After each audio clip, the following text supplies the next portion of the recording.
Looks like...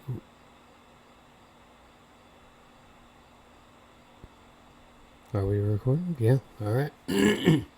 Welcome back, gamers. Thank you for taking the time to stop by and watch this video. Today we got a lot to cover. You know,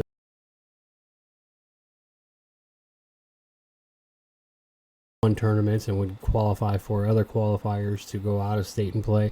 So these dudes were really good. Like legendary, 2.5 and higher KDs on PlayStation 4s, so they're dealing with the whole 80 FOV and issue and everything against PC players.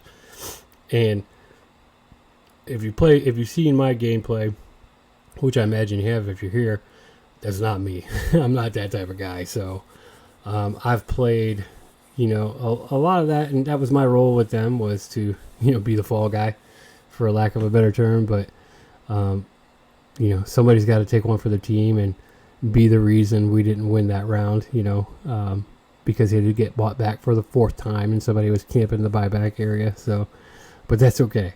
We all had fun. It was a good time. But, I got really kind of fed up with that game. I'm not really a first person shooter anyhow.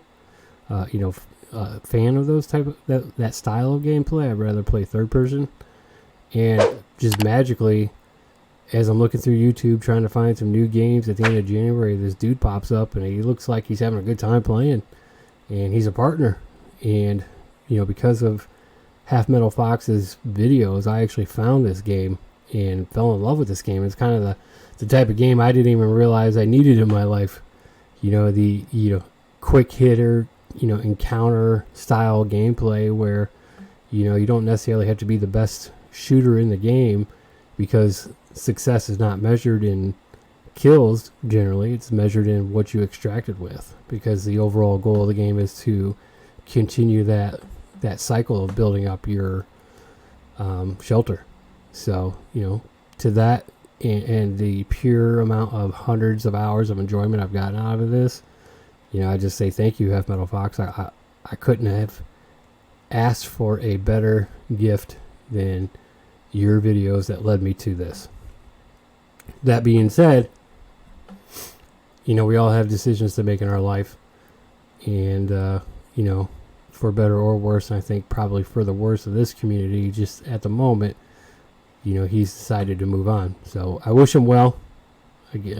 Truly, this content creation, I do it as a hobby, but those that do it for a career, it can be exhausting. It's exhausting as a hobby, especially mentally draining.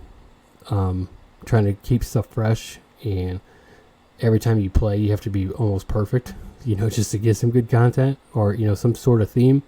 So again, I understand that the grind it is. So again, just wish him well, and I'm sure his future is bright. But with that being said, with him exiting, there's going to be a void that the rest of the content creators, myself included, hopefully, are going to have to really work hard to push and fill, to bring new blood into this game, to bring new excitement into this game. We all see the potential of it.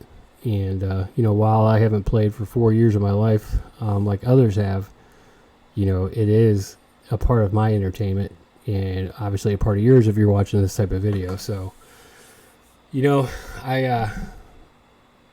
it's hard losing somebody like that. So I know his fans in his community will follow him and support him in what he does. And, good luck, man. It's not easy, bro.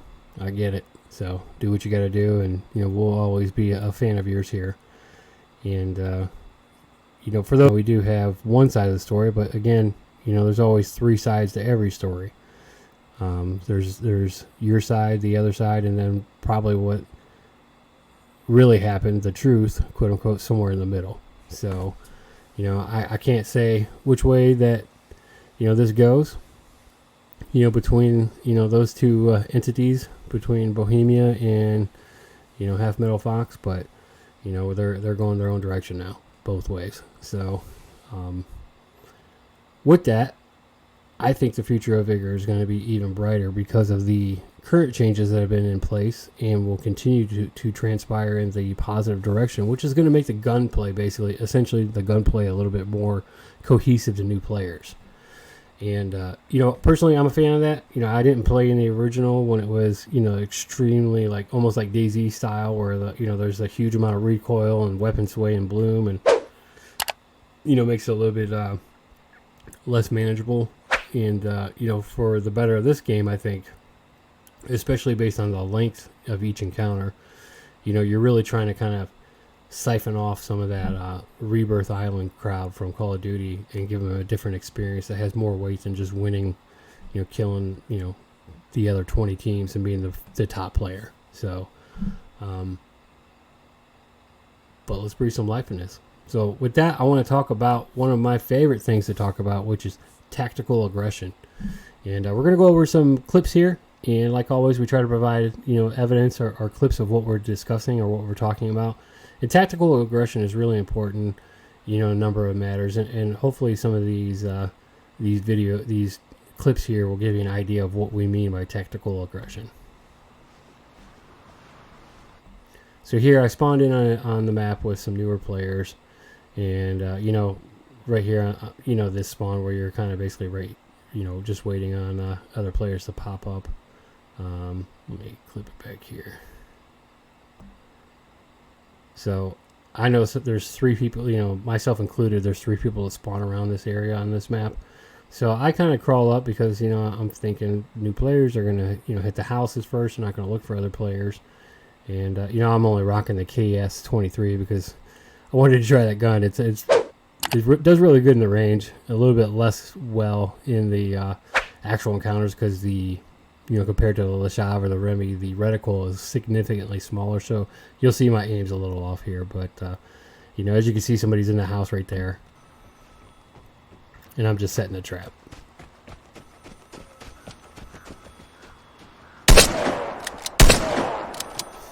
And I'm just kind of messing around there because hoping to catch him in the animation of the car. So I go back and I see if he missed anything. And I'm like, all right, I haven't heard the other person, so I'm just going to keep running here. Sorry, we're having a little bit of a rendering issue, so I'm pausing for a second. So I'm just like, all right, I'm going to get back, and I didn't hear the third person, so I'm assuming they went somewhere else. And I'm like, all right, let me see if this, the person I just, the Outlander I just took out, see if they left anything behind.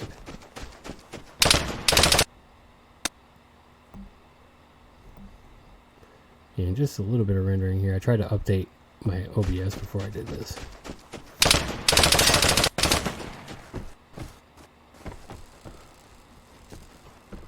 So now he's getting shot. Or I'm sorry, I'm getting shot.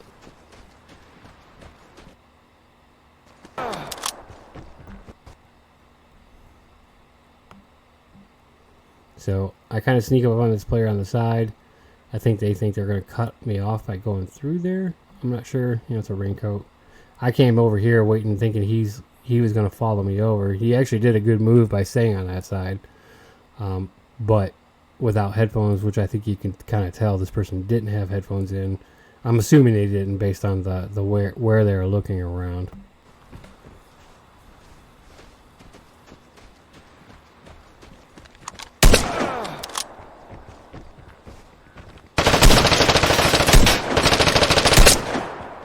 And he almost got me. It was actually pretty good play on his part. But as you can see, that KS-23, the reticle is a lot smaller, and it takes a little bit to get used to, especially if you're running shotguns and getting used to, like the Lashav or the Remy that have much larger reticles.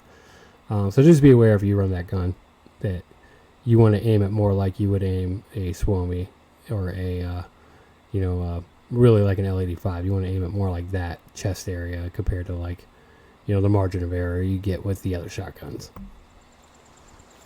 So this one here, this actually had, I think, 2 or 3 clan members in it, and they boosted it up pretty high, and I was grinding for chemicals, man. At this stage, I think I'm like 200 chemicals away from bumping up my crafting table to level 12, because I was at like a level 11 for a long time, because I kept, not paying attention. I kept investing my chemicals in the wrong things and not the crafting table. So I'm playing like, all right, I'm actually out by the signal detector. I know there's at least 3 people here, and just trying to pay close attention, see if I can get a clean shot on the person that hits signal.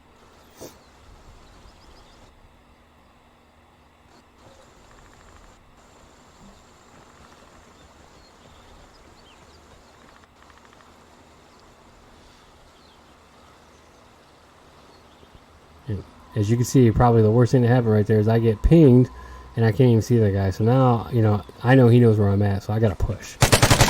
So I take my shots there, no luck. He's running around, so now I mess with him. I open the door, waiting for him to come out. He doesn't, and then I catch him as he probably got stuck in the, because you can see right there. I actually go right into the folder or the desk there, instead of trying to shut the door. So I think he did the same thing. He was trying to shut the door and he got stuck on the the X, because the boxes they did something with the boxes on, getting loot and everything. But the important part here is, I don't panic. I keep pressure on, and as you can tell, he's kind of panicking. And even though I open the door, I do it for visibility so I can see inside there with my third-person camera.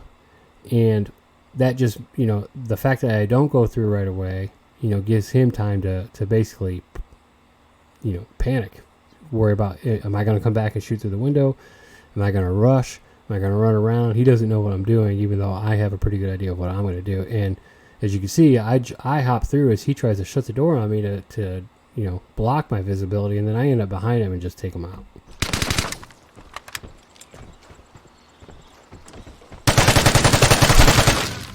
And that telltale jump, I surprised him. So, but that's what I mean by tactical aggression. You want to be aggressive in spots, pick your spots correctly, and you want to do it when like in that instance, he ran from the signal. I put pressure on him there. He went in the house. I put pressure through the window on there. So I knew I was putting pressure on, and if I continued to do so, I was pretty confident that he wouldn't get the lucky one shot, and my pressure would cause a mistake that would end up in my benefit. And then here, so what happens is I come down here, I pause, because one of my, somebody commented on the last video, we were talking about LMGs and what weapons we like to combat them with. And this ended up being a PPSH. Somebody had said that they really enjoy using that. And I'm like, I got like 50 of these things. I haven't used them in a long time. So I went ahead and brought one out for this match. By the way, Bartleland Bridges is probably not the best map to bring that out on. Probably would be good on either Snow Decked or Battery Drow, because you're in an island and most of the encounters are close quarter, which is what this weapon really excels at.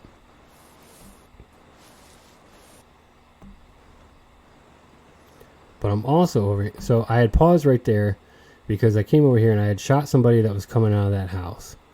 And I go down because there's 2 reasons I'm there. One is, you can see like over in the corner there's there's where the dirt pile is. I have that picture and I'm trying to get it. But unfortunately somebody had already got the picture, and I didn't realize that pile of dirt dug up already was that it was gone. But I'd also shot somebody as they were running out of that house we were just staring at, and I'm waiting for them to either push back or wrap around through the fence, or even wrap around to the left at the garage that my character is currently staring at. They actually just kept going, which is option number 4, instead of the 3 angles to push.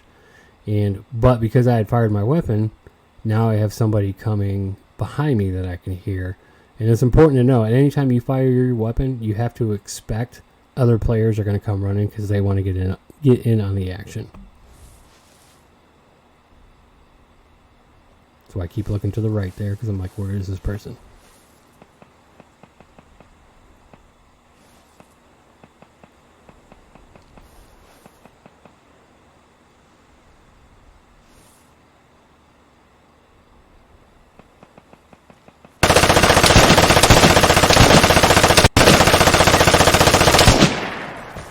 The dude rocking a combat magnum and almost took me out. My hat's off to you, sir, because that is a tough weapon to use against the people. And you almost got me.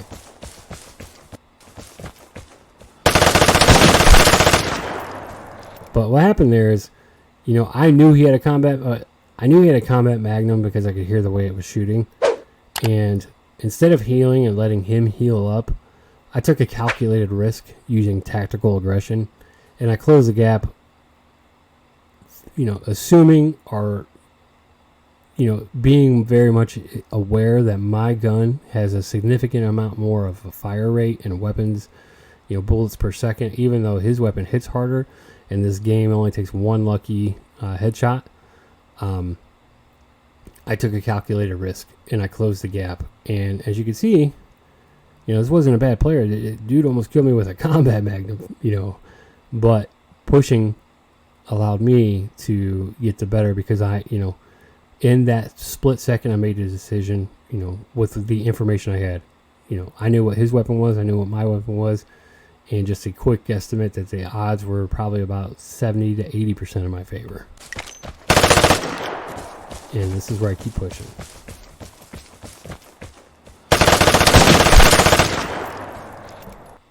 And then, you know, last little tip here, when you get into these, you know, engagements, and, you know, this you just saw, I was shooting at somebody waiting about 40 seconds. They never came back. They never pushed. They actually ran the opposite direction. But this person came in and tried to get in on the action. So as I just stopped, healed, and I'm leaving, I hear somebody else. Again, it's another new player, I'm assuming, that heard gunshots and wants to get in on the action. And probably not wearing headphones, that's why they're, you know, 75 meters back.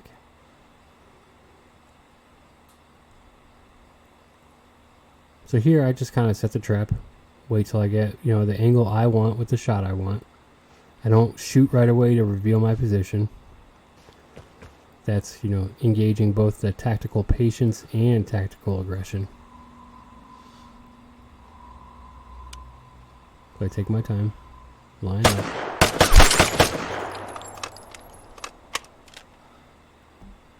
And at that stage, I already had everything I wanted. So, you know, it's just a bonus kill on the way out, an extra 300 XP plus, you know, a few more metal parts and chemicals or whatever, because it seems like we're always grinding for chemicals in this game. But with that, you know, I want to again say thank you everyone for taking the time to watch this video. You know, I think this Vigor will continue to prosper as long as we as a community remain strong and together. You know, engaging each other in a positive manner on Facebook, on, you know, Reddit, on YouTube, in the comments. You know, if we work together, I think we can overcome anything, including the loss of a iconic player in this space. You know, I understand wanting to leave, you know, just for normal terms, you know, his daily streams are pulling about 30 to 35% more viewership than the developer streams. And why I say that is because, you know, think of it in large terms. Like, you know, if Activision was doing a developer stream and then Tim the Tatman goes on and does a stream 2 hours later and he has a 35% higher viewership than the actual developer, you know, that goes in that position.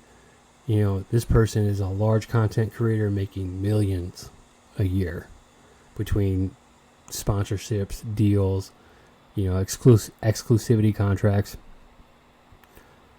And even though we don't have the same numbers, that person still is pulling that type of large player in the pond, or large fish in the pond, large player base in this community, which is obviously, unfortunately, significantly smaller, but we're all working together to change that. So I understand, like,